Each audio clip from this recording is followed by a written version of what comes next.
I'm going to talk about religion and humor, quite an explosive combination, especially given the events last week in France. So this is a project that's still up for funding. I originally conceived and designed it about a year ago. So I gave a kind of a similar presentation last year. And my interest is really how to explore how two power forces, religion and humor, can be deployed together in the interfaith space. So obviously the recent developments with Charlie Hebdo last week, they've reinforced the importance of the project, but they've also added quite a bit of realism in my project's aims and objectives. So I'm not really able to present any findings because this is just a research sort of proposal, or sort of at its infancy stages. So religion and humor, they can meet in there are three different types of encounters. We have humor in religious texts and practices. We have the link between religiosity and humor, appreciation or creation. And what I'm interested about is humor about religion, so religious humor. So what do we know about religious humor? We know the negatives and the consequences of laughing at someone. And I won't say more other than what happened with the cartoons controversy and other similar situations.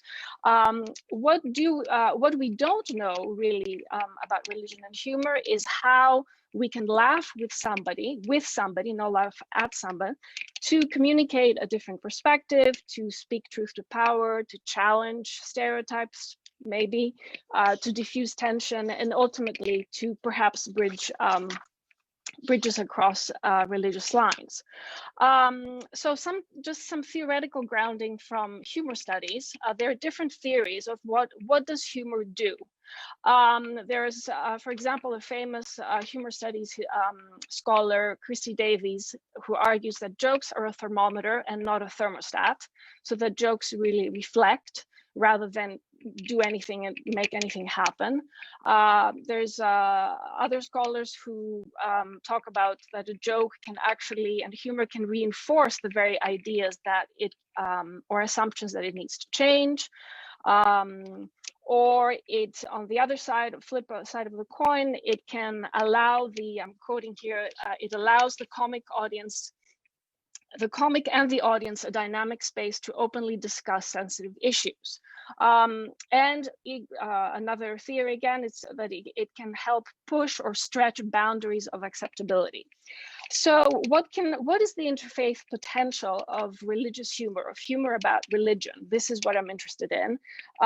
It's a bit of a reality check.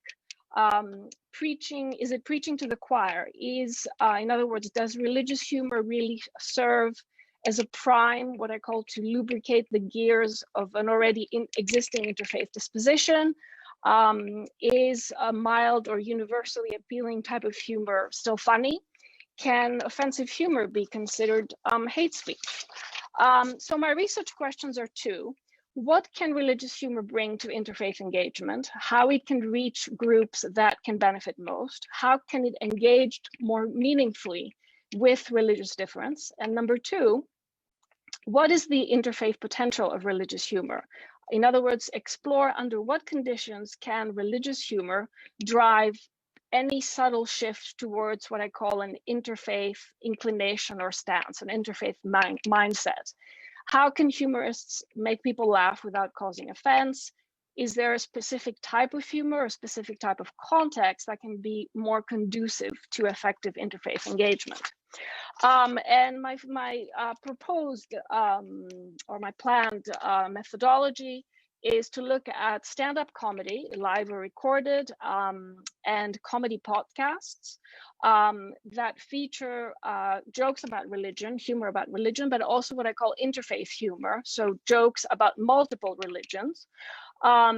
I will plan on interviewing interfaith practitioners and leaders about what they think about this interfaith potential of humor, but also comedians themselves who engage in that type of what I call religious humor.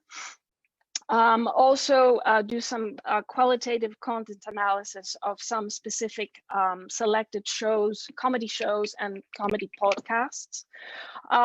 Analyze some of the reviews that they get and some of the audience comments and responses, especially through social media.